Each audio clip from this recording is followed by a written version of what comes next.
Welcome to today's deep dive.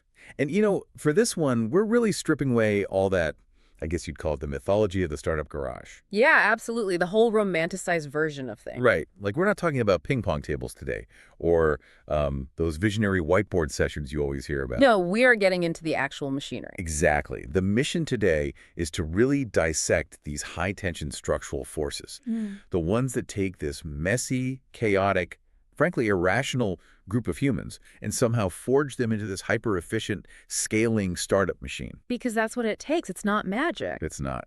We are going to look at the exact mechanics of operating a company, the really brutal mathematical reality of retention, and the structural engineering behind SEO growth. And, we're pulling this from a pretty incredible place. Yeah, the source material for this is, it's unparalleled. It really is. We've got this exclusive stack of masterclass lectures delivered by the architects of Silicon Valley's biggest unicorns, people who built the engines at places like PayPal, LinkedIn, Facebook, Square. It's essentially the unvarnished blueprint. Right. And I really want to set a sort of global documentary tone here for you listening, because this isn't just about fun startup ideas. This is a high-stakes analytical breakdown of how modern corporate empires are actually forged. Yeah, the architecture of a multi-billion-dollar entity is just not built on good vibes. It's built on cold, hard physics. Exactly, cold, hard physics. And to help us connect the dots between that raw execution and the really volatile psychology of management, I've got the perfect analytical guide here with me today. I am very ready to get into this. There's so much to unpack. So let's start with the narrative transition from the sources, right? Yeah. Going from this romanticized idea of building a product to the harsh reality of building a company. Yeah, and that's an epistemological trap that so many founders fall into. They think, the product is the hard part. Building the app, writing the code. Right. But the sources make this incredibly compelling argument that forging a product is actually, it's almost child's play compared to forging a company. Really, child's play. Relatively speaking, because a product is code, right? It compiles, or it doesn't compile. A company requires you to put hundreds of irrational, emotionally complex people into a room for 12 hours a day. And somehow not have them tear each other apart. Exactly. You have to engineer a system where they all row in the exact same direction. Okay, let's unpack this, because the sources anchor this heavily on a concept from Andy Grove, right back in 1992. Yeah, the legendary CEO of Intel. He stripped away all the modern corporate speak and defined the fundamental role of a leader in these really stark terms. He said the sole job of a leader is to maximize the output of an organization. Maximize output, which I feel like that phrasing makes a lot of modern tech workers a little uncomfortable. Oh, for sure. It sounds super industrial, like you're a factory foreman with a stopwatch timing people, tightening bolts. Right. But we're in a knowledge economy. You can't measure an engineer's output in keystrokes. Exactly. So the sources provide this brilliant reframing of Grove's concept. They introduce this metaphor where the CEO or the manager isn't a factory foreman. Yes. They are an editor. An editor, like for a newspaper or magazine. Precisely. In this model, the employees are the writers. They're the ones generating the raw content, right? Yeah. Writing the code, drafting marketing campaigns, building financial models. They're producing pages and pages of material. And the leader's job is what? Not to write it for them. No, absolutely not. The leader's job is to take out the red pen. You strike out the unnecessary fluff. You ask the really brutal, clarifying questions that force the writer to rethink their premise. Right. And most importantly, you ensure a perfectly consistent voice across the entire company. That consistency thing is huge. Yeah. There's this anecdote in the sources about Apple that I think illustrates this perfectly. Well, the internal tools. Yes. Because we all know what Apple's consumer products look like. The glass, the aluminum, the fonts. But the true test of their editorial rigor, the editor doing their job, is that even their internal recruiting tools look exactly the same. Which is wild when you think about it. Right. Like an internal HR portal that the public will literally never see operates with the exact same design language and frictionless experience as the newest iPhone. Because if the internal tools were clunky garbage, it would mean the editor is asleep at the wheel. It would mean they tolerate a standard internally that they claim to hate externally. Yeah, that makes total sense. And doing that requires this radical simplification. Radical simplification is the only way it works. The sources mention that if you can change the geopolitical landscape in 140 characters, like Twitter did, you have absolutely no excuse for having a convoluted strategic roadmap. None. The editor has to take that red pen and force the team to focus on just 1 to 3 absolute priorities. Anything beyond that is just a tax on the organization's attention. Okay, but let me push back on this for a second. If the leader is just sitting there with a red pen, constantly striking out ideas and simplifying things, aren't they just micromanaging? It's a fair question. It sounds like a bottleneck, right? It sounds like you're stifling the creativity of the people you literally just hired to be creative. But here's the distinction. A bad leader micromanages the creative process. They grab the keyboard and tell the writer exactly what words to type. Okay. A true editor manages the outcome and the standard. Think about the editor-in-chief of a major newspaper. They aren't the ones down at City Hall writing the corruption story. Exactly. They don't write the story. But they absolutely decide what goes on the front page, what gets buried in the lifestyle section, and what gets killed completely because it doesn't meet the standard. They allocate the attention. So if the leader is the editor, how do they actually scale the workforce without becoming that bottleneck? Because eventually you just have too many writers. And that leads us to the talent structure, the high-tension breakdown of how you actually categorize the people in your building. Right, and the sources use this terminology that's a little controversial maybe, but highly effective. Barrels and ammunition. Yeah, it's an aggressive naming convention, but it cuts right through the HR jargon. So let's break that down. What is ammunition? Ammunition refers to people who are just incredibly great at executing specific, well-defined tasks. And we should clarify, we aren't talking about unskilled workers here. No, not at all. A piece of ammunition could be a world-class back-end database architect or a brilliant graphic designer. Their defining characteristic isn't their skill level, it's that they require an external force to point them at the correct target. They need the parameters defined. Exactly. If you aim them right, they're amazing. But if you put them in an ambiguous environment with a vague goal, they'll just sit there waiting for a mandate. Which brings us to the barrels. Right.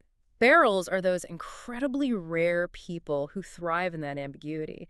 They can take a complex idea from scratch, smoke it out entirely, run with it, and ship it perfectly without anyone holding their hand. They're the ones aiming the ammunition. Precisely.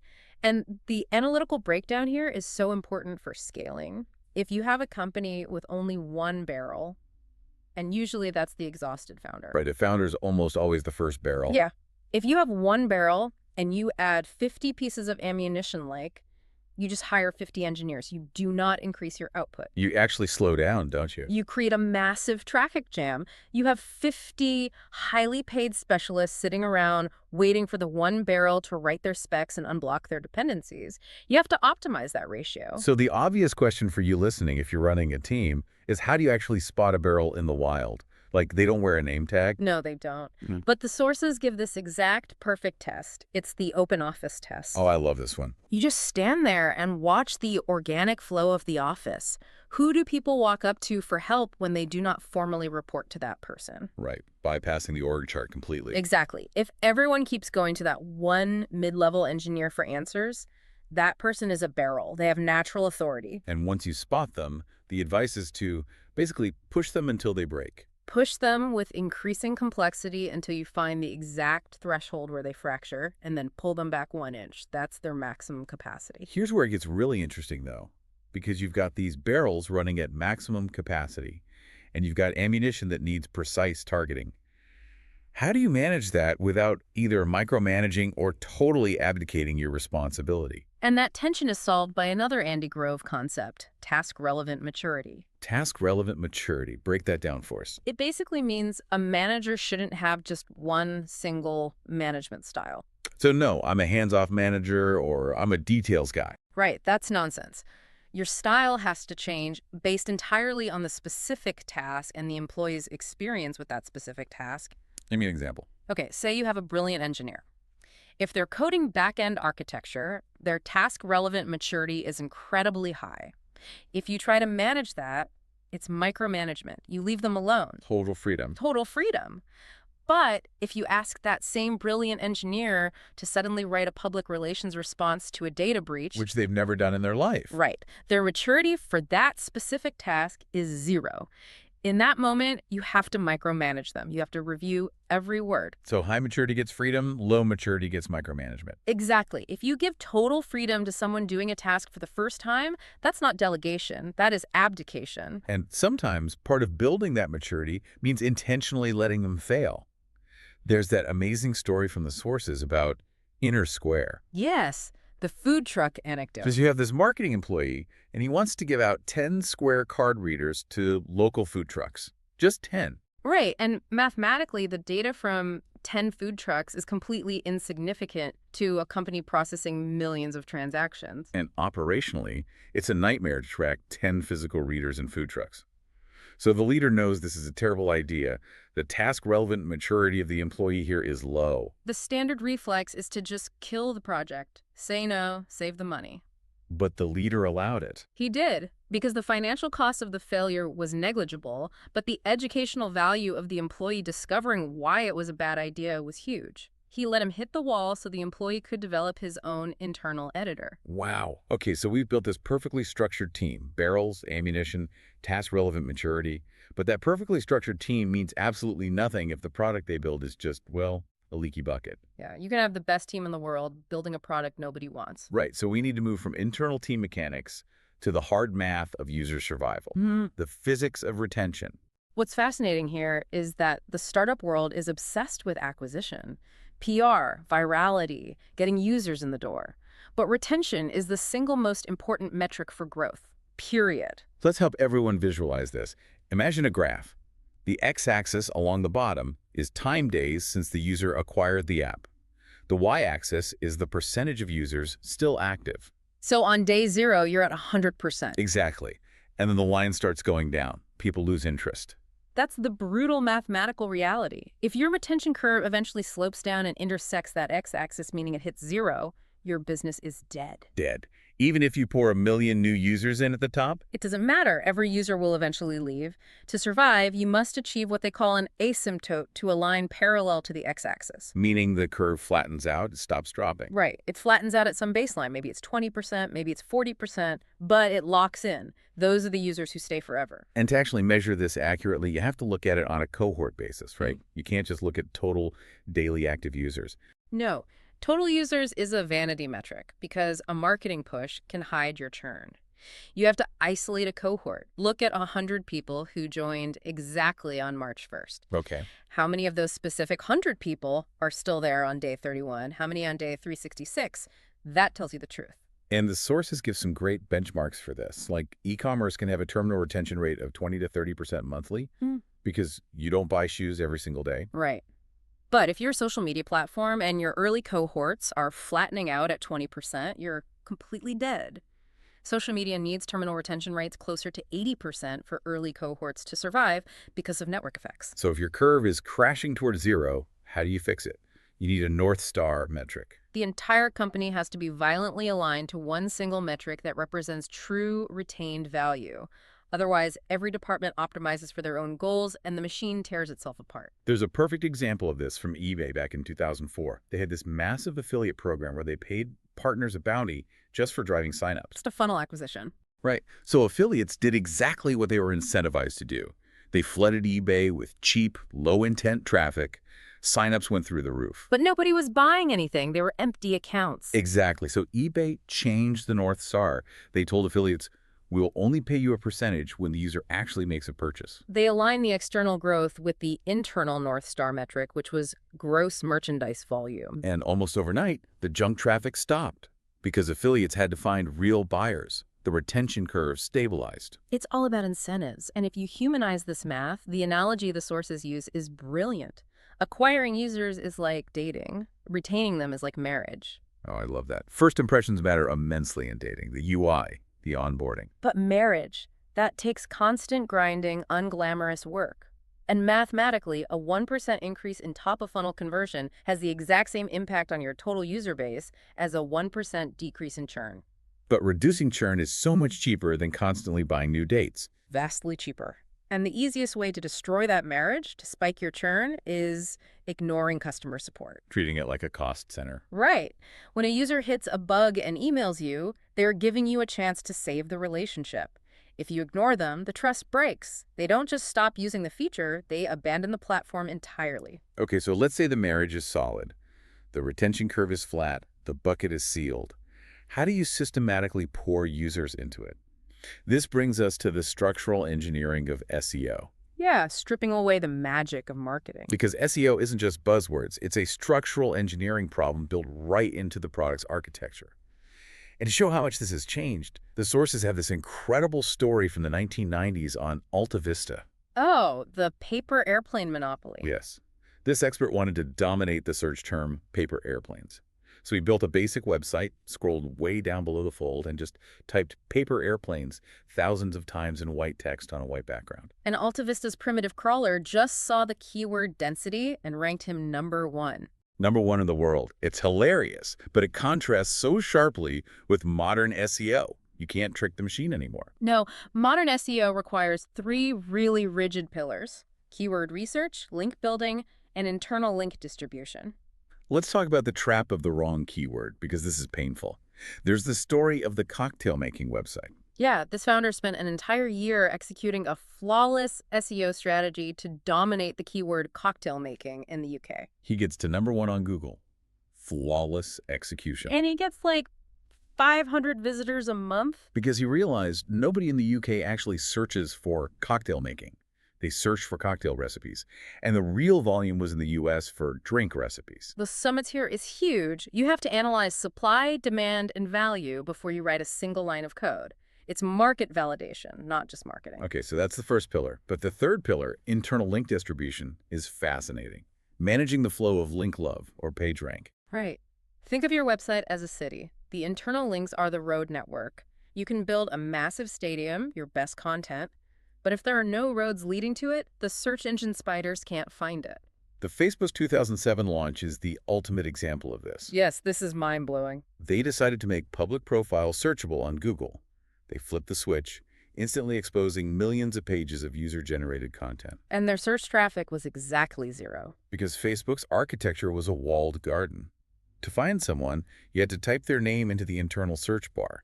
There were no static links connecting the homepage to the profiles. The search crawler hit the homepage and just ran into a brick wall, no roads. So how did they fix it? Yeah. By building a massive, simple HTML directory at the very bottom of the page. Just a static alphabetical list linking to every single public profile. They manually built the highway system for the spiders. And it 100x their SEO traffic almost overnight. Just by fixing the internal distribution. So, hearing all this complexity, retention math, keyword supply, link distribution, my immediate thought is, I'm the CEO, I'm too busy, let's just hire a specialized growth hacker to handle this. And the experts in the sources push back on that so emphatically, they argue that startups shouldn't even have a growth team early on. Really? Why not? Because the CEO is the head of growth. The entire company is the growth team. If you isolate growth into a silo, you treat it like a gimmick you can paint onto a product later. Growth tactics are completely useless without product market fit. You're just pouring high-pressure water into an unsealed bucket. Exactly. It has to be engineered into the core DNA. Okay, so we've covered operations, we've covered retention, we've covered growth. But to maintain this whole high-tension structure, the leader has to navigate the hardest part of the machine, human psychology and culture. Yeah, and the sources bring in Ben Horowitz for this. He has the single most important management concept, and he ties it to a Sly and the Family Stone lyric, of all things. Which is so funny. The lyric is, sometimes I'm right, no difference what group I'm in. Right. And the rule Horowitz extracts from this is about perspective shifting. When you make a critical decision, you cannot just look at it from your point of view. You can't even just look at it from the point of view of the person sitting across your desk. You have to see it through the eyes of the entire company. Every single decision. Because culture is the sum total of the behaviors you tolerate. So, what does this all mean in practice? Let's look at the demotion case study from the sources. You have an executive, maybe your head of sales, works 14-hour days, everyone loves him, bleeds for the company. But he's fundamentally incompetent at his job as the company scales. Right. He's driving the strategy into the ground. Do you fire him or do you demote him? And the deeply human instinct is to demote him. Keep him around, save his pride, avoid the conflict. It feels like the nice, easy answer. But if we connect this to the bigger picture, It causes hidden structural damage. Massive damage. Mm. Let's say this incompetent executive owns 1.5% of the company. Now imagine the brilliant, hyper-competent senior engineer sitting 3 desks down. They're building the tech that keeps the lights on, but they arrived later, so they only own 0.1% equity. Oh, wow. How does that engineer feel when they watch the CEO protect this failing manager with a demotion? They see an incompetent person holding 15 times their equity. Will they respect that manager? Absolutely not. No, and it corrupts the entire culture's definition of merit. The engineer realizes the company values likability and tenure over actual execution. That is brutal. So you have to fire the beloved executive. You have to. It's the only way to protect the standard. And this need for systemic fairness applies to the top performers too. There's this other story, the shmoney dance and the formal raise. Yeah, this is the flip side. You have an absolute superstar employee. They walk into your office on a random Tuesday and ask for a massive raise. And they deserve it. They have the data. You want to keep them, so you say yes. Right, and they are so happy they literally do a victory dance, the shmoney dance down the hallway back to their desk. Right. Seems like a win. You retained a star. But apply the Sly and the Family Stone rule. Zoom out. What happens when the introverted, incredibly hardworking engineer sitting next to them watches that dance? They realize, oh, hard work doesn't get you a raise here. Lobbying the CEO on a Tuesday gets you a raise. Exactly. Now, every other employee feels this fiduciary responsibility to their family to constantly march into your office and demand raises, or they feel like they're being exploited. You've created chaos. So what's the solution? Because startups hate bureaucracy. The solution is extreme, rigid formality. Startups hate process, but establishing a strict, predictable cycle for evaluating compensation like we only do raises in June and December, period, actually protects the culture. It eliminates the bias and the endless lobbying. The introverts know they'll be evaluated fairly on a schedule. It's the editor maintaining control over the machine. Wow. Okay, we have covered an incredible amount of ground today. To quickly summarize this journey, building a company requires acting as a ruthless editor. You have to structure your barrels and your ammunition. You have to ensure the math of your retention curve achieves a flat asymptote. You have to engineer SEO into the very bones of the product. Yes, and finally, you have to manage the psychology of the ecosystem by seeing every single decision through the eyes of the collective. So for you listening, whether you're running a massive tech firm, managing a small team, or just organizing your own projects, you are essentially operating a machine.